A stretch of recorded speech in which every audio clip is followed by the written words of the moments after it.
ಚಳಿ ಕಡಿಮೆ ಆಗುತ್ತೆ, ಬಿಸಿಲಿನ ತಾಪ ಜಾಸ್ತಿ ಆಗುತ್ತೆ, ಹಗಲು ಹೆಚ್ಚಾಗುತ್ತೆ, ನಮಗೆ ರಾತ್ರಿ ಕಡಿಮೆ ಆಗುತ್ತೆ. ಭೂಮಿಯಲ್ಲಿ ನಡೆಯುವಂಥ ಪ್ರತಿಯೊಂದು ಚಟುವಟಿಕೆಗಳಿಗೆ ನಮಗೆ ಸೂರ್ಯನೇ ಮುಖ್ಯವಾಗಿ ಆಧಾರ ಆಗಿರ್ತಾರೆ. ಉತ್ತರಾಯಣ ಪುಣ್ಯಕಾಲ ಬಂದಮೇಲೆ ಭೀಷ್ಮಾಚಾರ್ಯರು ತಮ್ಮ ಒಂದು ಪ್ರಾಣವನ್ನು ತ್ಯಾಗ ಮಾಡಿದ್ರು. ಲಕ್ಷ್ಮೀ ಸನ್ನಿಧಾನ ಇರುವಂಥ ಈ ಒಂದು ವಸ್ತುವನ್ನು ಇವತ್ತಿನ ದಿನ ನಾವು ದಾನವನ್ನು ಮಾಡಬೇಕು. ಯಾಕಂದರೆ ಆಕೆ ಸದಾ ಸಂಚಾರಿ ಆಗಿರ್ತಾರೆ, ಸಂಚಾರವನ್ನು ಮಾಡ್ತಾ ಇರ್ತಾರೆ. ಇದ್ದಷ್ಟು ಸಮಯ ಆಕೆ ಆನಂದ ಸಮೃದ್ಧಿ ಇದನ್ನು ನಮಗೆ ಕೊಡ್ತಾರೆ. ಸಂಕ್ರಾಂತಿ ಹಬ್ಬದಲ್ಲಿ ನಾವು ಎಳ್ಳನ್ನು ಯಾಕೆ ಬೀರಬೇಕು ಮತ್ತು ಕಬ್ಬನ್ನು ಯಾಕೆ ಹಂಚಬೇಕು, ಇದರ ಅರ್ಥ ಆದರೂ ಏನು? ಹೋದ ವರ್ಷ ಏನೇ ಒಂದು ನೋವು ಕಹಿಯನ್ನು ಅನುಭವಿಸಿದ್ರು ಕೂಡ ಈ ಒಂದು ಎಳ್ಳು ಬೆಲ್ಲವನ್ನು ದಾನ ಮಾಡೋದ್ರಿಂದ, ಕಬ್ಬನ್ನು ದಾನ ಮಾಡೋದ್ರಿಂದ ನಾವು ಸಿಹಿ ಜೀವನಕ್ಕೆ ಕಾಲಿಡ್ತಾ ಇದ್ದೀವಿ ಅನ್ನೋವಂಥ ಒಂದು ಸಂಕೇತ ಅಂತ ಹೇಳ್ಬೋದು. ಮಕ್ಕಳಿಗೆ ಈ ದಿನ ಕರಿ ಎರಿಯೋದು ಅಂದರೆ ಹಣ್ಣು ಎರಿಯೋದು ಇದು ಹಿಂದಿನ ಕಾಲದಿಂದಲೂ ಬಂದಿರುವಂಥ ಸಂಪ್ರದಾಯ. ಹಾಗೆ ಈ ಒಂದು ಹಿಂದಿನ ಕಾಲದ ಸಂಪ್ರದಾಯವನ್ನು ಯಾರು ಕೂಡ ಬಿಡಬಾರ್ದು, ಮಾಡ್ತಾ ಹೋಗಬೇಕು. ಇದೆಲ್ಲ ಮಕ್ಕಳ ಅಭಿವೃದ್ಧಿಗಾಗಿ ಹಿರಿಯರು ಮಾಡಿರುವಂಥ ಒಂದು ಪದ್ಧತಿ. ಹಾಗಾದರೆ ಮಕ್ಕಳಿಗೆ ಹಣ್ಣು ಎರಿಯೋದು ಇದನ್ನು ಯಾವ ರೀತಿ ಮಾಡಬೇಕು? ನನ್ನ ಪ್ರೀತಿಯ ಸ್ನೇಹಿತರೆ, ನಿಮಗೆಲ್ಲರಿಗೂ ಮಕರ ಸಂಕ್ರಾಂತಿ ಹಬ್ಬದ ಆರ್ಥಿಕ ಶುಭಾಶಯಗಳು. ನಾವೆಲ್ಲರೂ ಕೂಡ ಇವತ್ತು ಮಕರ ಸಂಕ್ರಾಂತಿ ಹಬ್ಬವನ್ನು ವಿಜೃಂಭಣೆಯಿಂದ ಆಚರಣೆ ಮಾಡ್ತಾ ಇದ್ದೀವಿ. ಹಾಗಾದರೆ ನಾವು ಮಕರ ಸಂಕ್ರಾಂತಿ ಹಬ್ಬವನ್ನು ಯಾಕೆ ಆಚರಣೆ ಮಾಡಬೇಕು, ಇದರ ಮಹತ್ವ ಏನು ಅನ್ನೋ ಮಾಹಿತಿನ ಇವತ್ತು ತಿಳ್ಕೊಳ್ಳೋಣ. ಭೋಗಿ ಹಬ್ಬ ಆದಮೇಲೆ ಬರುವಂಥ ಮಕರ ಸಂಕ್ರಾಂತಿ ಹಬ್ಬವನ್ನು ನಾವು ಇವತ್ತು ಆಚರಣೆ ಮಾಡ್ತಾ ಇದ್ದೀವಿ. ಈ ಸಲ ನಮಗೆ ಭೋಗಿ ಹಬ್ಬ ಆದಮೇಲೆ ಏಕಾದಶಿ ಬಂದಿರೋವಂಥದ್ದು. ಮಾರನೇ ದಿವಸ ನಾವು ದ್ವಾದಶಿಯನ್ನು ಮತ್ತು ಅವತ್ತಿನ ದಿವಸನೇ ಮಕರ ಸಂಕ್ರಮಣವನ್ನು ಆಚರಣೆ ಮಾಡ್ತಾ ಇದ್ದೀವಿ. ಅಂದರೆ ಇವತ್ತಿನ ದಿನ ಅಂದರೆ 15ನೇ ತಾರೀಕು ಗುರುವಾರ ಇವತ್ತು ನಾವು ಮಕರ ಸಂಕ್ರಮಣವನ್ನು ಆಚರಣೆ ಮಾಡ್ತಾ ಇದ್ದೀವಿ. ನಮ್ಮ ಹಿಂದೂ ಧರ್ಮದಲ್ಲಿ ಪ್ರಮುಖವಾಗಿ ಆಚರಿಸುವಂಥ ಹಬ್ಬ ಅಂತಲೇ ಹೇಳ್ಬೋದು ಮಕರ ಸಂಕ್ರಾಂತಿ. ಸೂರ್ಯನಾರಾಯಣನನ್ನು ನಾವು ಸಾಕ್ಷಾತ್ ಭಗವಾನ್ ಸ್ವರೂಪ ಅಂತ ಭಾವಿಸ್ತೀವಿ. ಇದನ್ನು ಸುಗ್ಗಿ ಹಬ್ಬ ಅಂತಲೂ ಕೂಡ ಕರಿತೀವಿ. ಆಂಧ್ರ ಪ್ರದೇಶದಲ್ಲಿ ಸಂಕ್ರಾಂತಿ ಅಂತ ಆಚರಣೆ ಮಾಡ್ತಾರೆ. ಇನ್ನು ತಮಿಳುನಾಡಿನಲ್ಲಿ ಪೊಂಗಲ್ ಅಂತ ಆಚರಣೆ ಮಾಡ್ತಾರೆ. ಇನ್ನು ಭಾರತದಲ್ಲಿ ಈ ಹಬ್ಬವನ್ನು ಮಕರ ಸಂಕ್ರಾಂತಿ ಅಂತ ಆಚರಣೆ ಮಾಡ್ತೀವಿ. ಈ ಒಂದು ಮಕರ ಸಂಕ್ರಾಂತಿ ದಿನ ಸೂರ್ಯನಾರಾಯಣ ತನ್ನ ಒಂದು ಪಥವನ್ನು ಬದಲಾಯಿಸ್ತಾರೆ. ಮಕರ ರಾಶಿಗೆ ಪ್ರವೇಶವನ್ನು ಮಾಡ್ತಾರೆ. ಧನು ರಾಶಿಯಿಂದ ಮಕರ ರಾಶಿಗೆ ಪ್ರವೇಶವನ್ನು ಮಾಡ್ತಾರೆ. ಪ್ರತಿ ತಿಂಗಳು ಸೂರ್ಯನಾರಾಯಣ ಒಂದೊಂದು ರಾಶಿಗೆ ಪ್ರವೇಶ ಮಾಡ್ತಾ ಇರ್ತಾರೆ. ಈ ಒಂದು ಧನು ರಾಶಿಯಿಂದ ಮಕರ ರಾಶಿಗೆ ಪ್ರವೇಶವನ್ನು ಮಾಡುವಂಥ ಈ ಒಂದು ದಿನವನ್ನು ನಾವು ಮಕರ ಸಂಕ್ರಮಣ ಅಂತ ಆಚರಣೆ ಮಾಡ್ತಾ ಇದ್ದೀವಿ. ಮಕರ ರಾಶಿ ಶನಿಯ ರಾಶಿ ಅಂತ ಹೇಳ್ತೀವಿ. ಆ ಒಂದು ರಾಶಿಗೆ ಸೂರ್ಯನಾರಾಯಣ ಚಲನೆ ಆಗುತ್ತೆ. ದಕ್ಷಿಣದತ್ತ ಚಲಿಸುತ್ತಿದ್ದ ಸೂರ್ಯ ಉತ್ತರ ದಿಕ್ಕಿಗೆ ತಿರುಗ್ತಾರೆ ಅಂತ ಹೇಳ್ತಾರೆ. ಹಾಗಾಗಿ ನಮಗೆ ವಾತಾವರಣದಲ್ಲಿ ಸ್ವಲ್ಪ ಬದಲಾವಣೆಗಳು ಕಾಣ್ತೀವಿ ಅಲ್ವಾ. ಇಷ್ಟು ದಿನ ತುಂಬಾ ಚಳಿ ಇತ್ತು. ಈಗಿನ ಮುಂದಕ್ಕೆ ನಮಗೆ ಚಳಿ ಕಡಿಮೆ ಆಗಿಬಿಟ್ಟು ಬಿಸಿಲಿನ ತಾಪ ಜಾಸ್ತಿ ಆಗುತ್ತೆ. ನಮಗೆ ಹಗಲು ಹೆಚ್ಚಾಗುತ್ತೆ, ರಾತ್ರಿ ಕಡಿಮೆ ಆಗುತ್ತೆ. ಹೀಗೆ ಸೂರ್ಯನಾರಾಯಣ ಧನುರ್ ರಾಶಿಯಿಂದ ಮಕರ ರಾಶಿಗೆ ಪ್ರವೇಶವನ್ನು ಮಾಡೋದ್ವಾಗ ಈ ಮಕರ ಸಂಕ್ರಾಂತಿಯನ್ನು ನಾವೆಲ್ಲರೂ ತುಂಬ ಒಂದು ವಿಜೃಂಭಣೆಯಿಂದ ಆಚರಣೆಯನ್ನು ಮಾಡಬೇಕು. ಸೂರ್ಯನಾರಾಯಣ ರಾಶಿಯನ್ನು ಬದಲಾಯಿಸೋದ್ರಿಂದ ಕೆಲವೊಂದು ರಾಶಿಗಳ ಮೇಲೆ ಇದರ ಪ್ರಭಾವ ಇರುತ್ತೆ. ಹಾಗೆಯೇ ಉತ್ತರಾಯಣ ಪರ್ವಕಾಲ ಶುರು ಆಗುತ್ತೆ. ಇಷ್ಟು ದಿನ ನಾವು ಸಂಕಲ್ಪದಲ್ಲಿ ದಕ್ಷಿಣಾಯನ ಅಂತ ಹೇಳ್ತಾ ಇದ್ವಿ. ಇನ್ನು ಮುಂದಕ್ಕೆ ನಾವು ಮಕರ ಸಂಕ್ರಮಣ ಆದಮೇಲೆ ಉತ್ತರಾಯಣ ಅಂತ ಕರಿತೀವಿ. ಇದು ಒಂದು ಪರ್ವಕಾಲ ಅಂತ ಹೇಳಲಾಗುತ್ತೆ. ಯಾಕಂದರೆ ದೇವತೆಗಳಿಗೆ ದಕ್ಷಿಣಾಯನ ರಾತ್ರಿ ಆದರೆ ಉತ್ತರಾಯಣ ಹಗಲಾಗುತ್ತೆ. ಯಾವುದೇ ಒಂದು ಶುಭ ಕಾರ್ಯಗಳನ್ನು ಮಾಡೋದಕ್ಕೆ ಒಳ್ಳೆಯ ಸಮಯ ಅಂತ ನಾವು ಹೇಳ್ಬೋದು. ಭೂಮಿಯಲ್ಲಿ ನಡೆಯುವಂಥ ಪ್ರತಿಯೊಂದು ಚಟುವಟಿಕೆಗಳಿಗೆ ನಮಗೆ ಸೂರ್ಯನೇ ಮುಖ್ಯವಾಗಿ ಆಧಾರ ಆಗಿರ್ತಾರೆ. ಇಂತಹ ಸೂರ್ಯ ಒಂದು ರಾಶಿಯಿಂದ ಮತ್ತೊಂದು ರಾಶಿಗೆ ಪ್ರವೇಶ ಮಾಡುವಂಥ ಈ ಕಾಲವನ್ನು ಸಂಧಿಕಾಲ ಅಂತ ಕರಿತೀವಿ ಅಥವಾ ಸಂಕ್ರಮಣ ಅಂತ ಕೂಡ ಕರೆಯಲಾಗುತ್ತೆ. ಈ ಒಂದು ಉತ್ತರಾಯಣ ಪರ್ವಕಾಲಕ್ಕೆ ತುಂಬ ಒಂದು ಮಹತ್ವ ಇದೆ. ಈ ಸಂದರ್ಭದಲ್ಲಿ ಯೋಗ, ದಾನ, ಪೂಜೆ, ಅರ್ಚನೆ ಎಲ್ಲದಕ್ಕೂ ವಿಶೇಷವಾದಂತಹ ಪುಣ್ಯ ನಮಗೆ ಸಿಗುತ್ತೆ. ಉತ್ತರಾಯಣದಲ್ಲಿ ಯಾರಾದರೂ ದೇಹ ತ್ಯಾಗವನ್ನು ಮಾಡಿದ್ರೆ ಅವ್ರಿಗೆ ಮುಕ್ತಿ ಸಿಗುತ್ತೆ ಅಂತ ಹೇಳ್ತಾರೆ.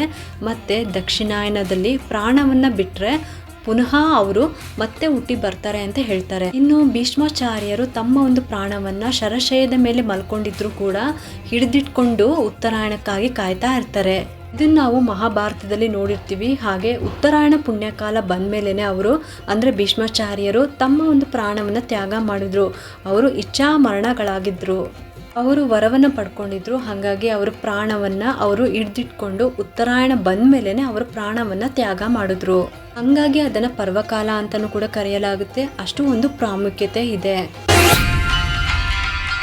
ಇನ್ನು ಸಂಕ್ರಮಣದ ದಿನ ನಾವು ಎಳ್ಳಿಗೆ ತುಂಬಾ ಮಹತ್ವವನ್ನು ಕೊಡ್ತೀವಿ. ಎಳ್ಳು ಬೆಲ್ಲವನ್ನು ದಾನ ಮಾಡ್ತೀವಿ, ಎಳ್ಳನ್ನು ದಾನ ಮಾಡ್ತೀವಿ. ಸಂಕ್ರಮಣದಲ್ಲಿ ಎಳ್ಳಿನ ದಾನ ಅಕ್ಷಯ ದಾನವನ್ನು ಕೊಡುತ್ತೆ ಅಂತ ಹೇಳ್ತಾರೆ. ಮತ್ತು ಎಳ್ಳೆಣ್ಣೆ ದೀಪವನ್ನು ಹಚ್ತೀವಿ. ಮತ್ತು ಎಳ್ಳಿನ ದೀಪ ಅಂದರೆ ಎಳ್ಳನ್ನು ಮಿಕ್ಸಿಗೆ ಹಾಕೊಂಡ್ಬಿಟ್ಟು ಅದರಿಂದ ದೀಪನ ಮಾಡಿಬಿಟ್ಟು ಅದರಲ್ಲಿ ತುಪ್ಪದ ಬತ್ತಿಗಳನ್ನು ಹಾಕಿಬಿಟ್ಟು ಎಳ್ಳಿನ ದೀಪವನ್ನು ಹಚ್ಚೋದು. ಈ ಒಂದು ಎಳ್ಳಿನ ದೀಪವನ್ನು ಹಚ್ಚೋದ್ರಿಂದ ಸಂಕ್ರಮಣದ ದಿನ ತುಂಬ ಒಂದು ವಿಶೇಷ ಫಲವನ್ನು ಕೊಡುತ್ತೆ. ಇಂತಹ ಶನಿಯ ಕಾಟ ಇದ್ದರೂ ಅಂದರೆ ಸಾಡೆ ಸಾತ್ ಈ ಥರದ್ದೆಲ್ಲ ಇದ್ದಾಗ ಅದೆಲ್ಲನೂ ಕೂಡ ತೊಲಗೋಗುತ್ತೆ ಅನ್ನೋ ಕಾರಣಕ್ಕೆ ಸಂಕ್ರಮಣದ ದಿನ ಮನೆಯಲ್ಲಿ ಅಥವಾ ದೇವಸ್ಥಾನದಲ್ಲಿ ಹೋಗ್ಬಿಟ್ಟು ಎಳ್ಳಿನ ದೀಪವನ್ನು ಹಚ್ಚಬೇಕು. ಮತ್ತು ಎಳ್ಳನ್ನು ದಾನ ಮಾಡಬೇಕು ಅಂತ ಹೇಳ್ತಾರೆ. ಎಳ್ಳಿನ ಪುಡಿಯನ್ನು ಮೈಗೆಲ್ಲ ಹಚ್ಕೊಂಡ್ಬಿಟ್ಟು ಸ್ನಾನ ಮಾಡಬೇಕು.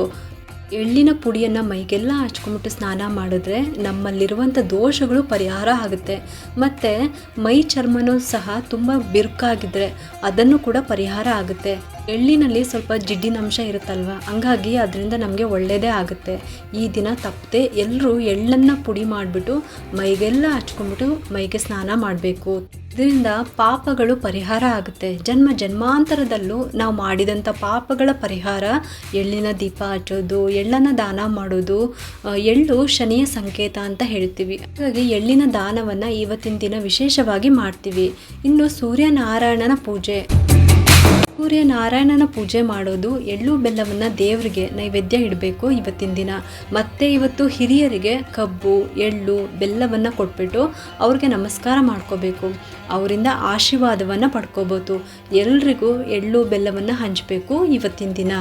ಇನ್ನು ಪುಟ್ಟ ಮಕ್ಕಳಿದ್ರೆ ಅವ್ರಿಗೆ 5 ಮನೆಗಳಿಗೆ ಎಳ್ಳನ್ನು ಬೀರೋದಕ್ಕೆ ಕಳಿಸ್ಬೇಕು. ಅಂದರೆ ಕಬ್ಬು ಬಾಳೆಹಣ್ಣು ಹೀಗೆ ಒಂದು 5 ಮನೆಗಾದರೂ ಎಳ್ಳನ್ನು ಬೀರೋವಂಥದ್ದು. ಹೊಸ್ದಾಗಿ ಮದುವೆ ಆಗಿರೋರು ಒಂದು 5 ವರ್ಷ 10 ವರ್ಷ 15 ವರ್ಷ 20 ವರ್ಷ ಈ ರೀತಿ ಹೆಚ್ಚಿಸ್ಕೊಂಡು ಒಂದು 5 ವರ್ಷದವರೆಗೂ ಬೀರ್ತಾ ಇರಬೇಕು. ಇದು ಸಂಪ್ರದಾಯದಲ್ಲಿ ಬಂದಿದೆ. ಇನ್ನು ಎಳ್ಳನ್ನು ಯಾಕೆ ಬೀರಬೇಕು, ಯಾಕೆ ಹಂಚಬೇಕು ಅಂತ ಅಂದರೆ ಎಳ್ಳಿನಲ್ಲಿ ಲಕ್ಷ್ಮೀ ಸನ್ನಿಧಾನ ಇರುತ್ತೆ. ಆಕೆ ಸದಾ ಸಂಚಾರಿ ಅಂತ ಹೇಳ್ತಾರೆ. ಸಂಚಾರವನ್ನು ಮಾಡ್ತಾ ಇರ್ತಾರೆ. ಇದ್ದಷ್ಟು ಸಮಯವು ಆಕೆ ಆನಂದ ಸಮೃದ್ಧಿ ಇದನ್ನು ನೀಡ್ತಾರೆ ನಮಗೆ. ಸಂಕ್ರಾಂತಿ ಸಮಯದಲ್ಲಿ ಲಕ್ಷ್ಮಿಯ ಪ್ರಾರ್ಥನೆಯನ್ನು ಮಾಡೋದ್ರಿಂದ ವಿಶೇಷ ಫಲವನ್ನು ನಾವು ಪಡ್ಕೊಳ್ಬೋದು.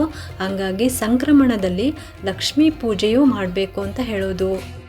ಇನ್ನು ಕಬ್ಬನ್ನು ಹಂಚ್ತೀವಿ, ಕಬ್ಬು ದಾನ ಮಾಡ್ತೀವಿ, ಕಬ್ಬನ್ನು ತಿಂತೀವಿ. ಯಾಕಂತಂದರೆ ಕಬ್ಬು ಇದನ್ನು ಲಕ್ಷ್ಮೀ ದೇವಿ ಹಿಡ್ದಿರ್ತಾರಂತೆ. ಲಕ್ಷ್ಮೀ ದೇವಿ ಹಿಡ್ಕೊಂಡಿರ್ತಾರೆ ಕಬ್ಬನ್ನು.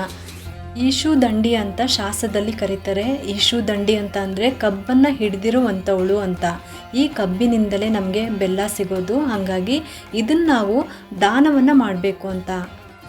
ನಾವು ಹೋದ ವರ್ಷ ಹಿಂದಿನ ವರ್ಷದಲ್ಲಿ ಏನೋ ಒಂದು ನೋವು ಕಹಿಯನ್ನು ಅನುಭವಿಸಿದ್ರೂ ಸಹ ಒಂದು ಎಳ್ಳು ಬೆಲ್ಲವನ್ನು ದಾನ ಮಾಡೋದ್ರಿಂದ ಕಬ್ಬನ್ನು ದಾನ ಮಾಡೋದ್ರಿಂದ ನಾವು ಸಿಹಿ ಜೀವನಕ್ಕೆ ಕಾಲಿಡ್ತೀವಿ ಅನ್ನುವಂಥ ಒಂದು ಸಂಕೇತ ಅಂತಲೇ ಹೇಳ್ಬೋದು.